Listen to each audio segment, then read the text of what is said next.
asalaamaaleykum wa rahmatulahi taala wa barakaatu kon ñuy sant yàlla bu baax ci bisub ñaar fukk ak juróom ci weeru koor tey jii fii ci kër sëñ Touba gi njàng mi àgg na suba ak jàmm incha allah di ñaar fukk fan ak juróom benn ci weeru koor bu ñu ko dundee ba noppi ci guddi gi mooy doon guddi Laylatul Qadr ñi nga xam ne ñoo ay njàng mi kon ci saal bi ci kanamu sëriñ bi moom mooy Nour Daarayni bu Hizbut Tarqiyyah bu Tëngéej ci njiital sëriñ Cheikh Samb ñi nga xam ne ñoo war a gàttandu gunge sëriñ bi mooy Muxaddamatul Xidma bu daara Hizbut Tarqiyyah bu Touba. Donc le programme de demain est ainsi présenté. C'est le groupe dénommé Nour Daarayni de la daara Hizbut Tarqiyyah de Rufisque qui va déclamer devant le khalife, et le groupe qui va accueillir et raccompagner le khalife, c'est le groupe dénommé Muxaddamatul Xidma de la daara Hizbut Tarqiyyah de Touba. Ce sera donc demain le 26e jour et la nuit, Inch'Allah. Ce sera la célébration de la nuit de la détermination ou de Laylatul Qadr. Et vous avez toute l'information, Inch'Allah, et vous le vivrez comme pour les jours auparavant durant ce mois de Ramadan. Nous allons aujourd'hui parler d'un poème particulier qui s'appelle Yaqini ilal Jannati. Yaqini ilal Jannati, c'est l'incipit, ce sont les premiers mots, mais en réalité, il s'agit de l'acrostiche du propos Yawma Mawlid Ama Accession. Yawma Mawlid Ama Accession, c'est la célébration de la nuit de la naissance du prophète en l'an 1321 de l'Égypte. Déjà, c'est un propos qui est très suggestif. 1321 de l'Égypte, mais c'est la date à laquelle le cheikh était retourné après le séjour au Gabon, et il n'est pas encore reparti pour la Mauritanie. Donc, il se trouvait à Darou Manane. Pourquoi Darou Manane? Parce que c'est par respect pour les termes du contrat, et nous allons faire un focus sur ce préambule, même si nous devons traiter ce khassida de 16 vers en 2 séances.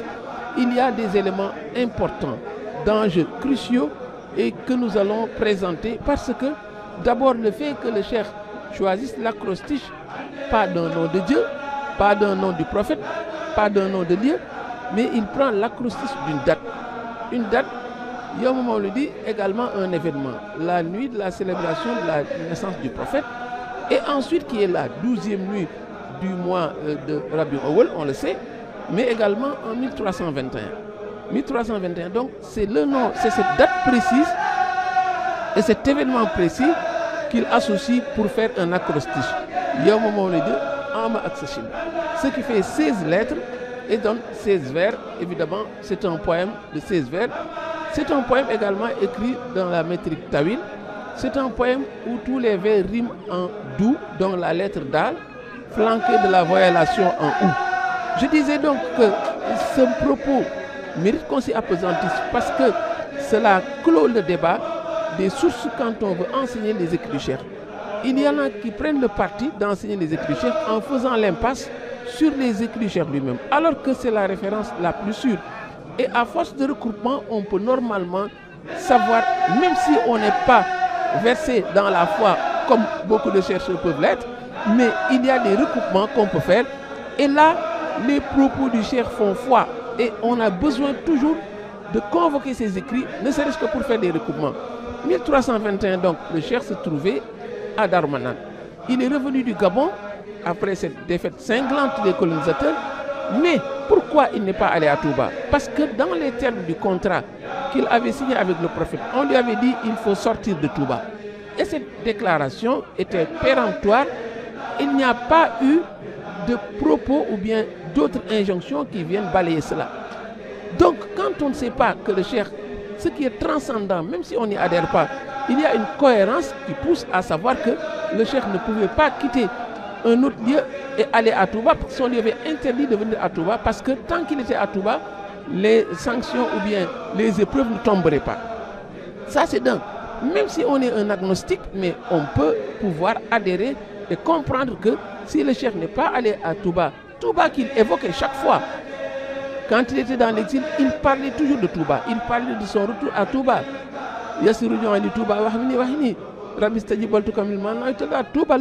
il parlait toujours de ce retour de Touba et pourtant à son retour il n'a pas mis les pieds à Touba. C'est la preuve que c'était dans les termes du contrat, c'était transcendant même si on n'y adhère pas, mais c'est un recoupement qui peut permettre de le faire. Autre anecdote, quand le Cheikh est allé à Djewol, on a voulu le faire partir, on a voulu le cueillir manu militari comme disent les militaires. Mais le Cheikh a dit niet et il a passé la nuit. Pourquoi? Simplement parce que on lui avait, son Seigneur ne lui avait pas donné l'injonction de partir. Le lendemain, quand il part sur Koki, il éperonne son cheval. Il est pressé, plus pressé que ceux-là qui le suivaient, ses administrateurs. Pourquoi? Parce qu'il y a eu entre-temps l'injonction de son Seigneur pour venir à Koki. Donc, il faut retenir que quand on fait l'impasse sur les écrits du Cheikh, il y a des pans entiers de l'histoire du Cheikh qu'on ne comprendra jamais. Ça, c'est un plaidoyer que l'on voulait faire parce qu'il y a des options qui veulent que l'on néglige ou bien qu'on constitue comme, qu'on considère comme quantité négligeable ces écrits du Cheikh, alors que lui qui est au cœur de l'histoire, lui qui a vécu l'histoire, lui qui est très crédible, qui a gagné et qui a pardonné, on doit pouvoir faire foi à ce qu'il dit. Donc pour revenir à notre poème, dans ce poème, il y a un propos transcendant que le Cheikh dit, parce qu'il était à Darmanan. C'était un jour où, une nuit, on célébrait la nuit de la naissance du prophète, qu'on appelle le Gamou ou le Maulid. Et en ce temps-là, il était sur place en train de le célébrer, et à un moment donné, on le voit écrire, après la glorification d'Allah, il dit Kama Adkhaltahu. Ensuite, il prie sur le prophète. Al-Bayt allazi katabtu fihi haza. Tout comme tu l'as introduit dans la chambre où j'écris ceci. Information qui ne souffre d'aucune ambiguïté. Quand le Cheikh était en train d'écrire Yaqini ilal Jannati, le prophète est venu. Il faut ajouter ce que le Cheikh disait dans le vers 117 de Mouaïbou. Il est arrivé bil jismi jahra. Il est arrivé par le corps et de façon évidente. Donc ça veut dire que tous les ingrédients étaient réunis, n'est-ce pas, pour faire une belle fête. Il y a l'écriture sur le propos, un écrit sur la célébration de la nuit du corps du prophète. Il y a toute cette fête et le prophète en chair et en os qui arrive, mais ça veut dire que la fête était belle, c'est pourquoi tout ceci va se faire encore ressentir sur le poème. Le premier vers dit Yakhni ilal jannati ma alayhi ahmadou rasulun karimun baytuna zar ahmadou. Puisque le prophète est là, il dit Ahmad, le noble messager, m'a rendu visite dans ma demeure, lui qui m'a préservé jusqu'au paradis de tout ce qui n'est pas agréé. Donc il confirme par le premier vers que le prophète est venu, n'est-ce pas, le rencontrer, lui rendre visite par cette ziara. Et au vers de Mohammed le messager, l'intercesseur, parmi les créatures, m'a préservé du mal, de l'ignorance et de la mort. Préserver de la mort, il faut bien le comprendre, parce que la mort, c'est le fait de l'oubli. Et le cheikh est resté vivace dans les cœurs et dans les esprits, et il le restera toujours. Donc, ce n'est qu'une mort en apparence, mais il vit dans les cœurs, et comme c'est ça l'enseignement qu'il faut tirer de ce propos.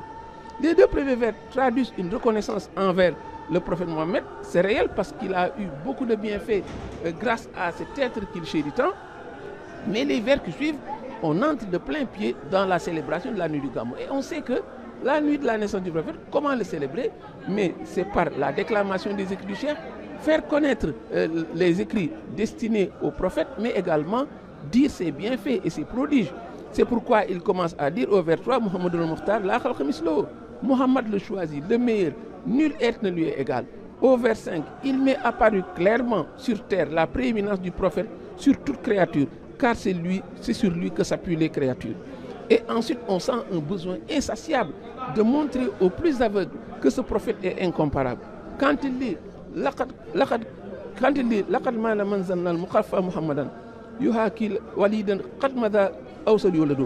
Celui qui s'imagine qu'il existe ou existera un être comparable à Mohammed, celui dont on suit les traces, débite des contre-vérités. Et on sent que le propos prend une allure acerbe.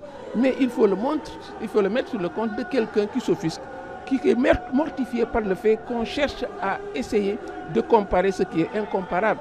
La comparaison s'avère ici un crime de lèse-majesté. Il fallait dire peut-être un crime de lèse-prophète. C'est pourquoi le cheikh s'offusque au point de dire que celui qui le compare débite des contre-vérités, dit des mensonges tout bonnement. Wassalamu alaikum wa rahmatullahi wa barakatuh.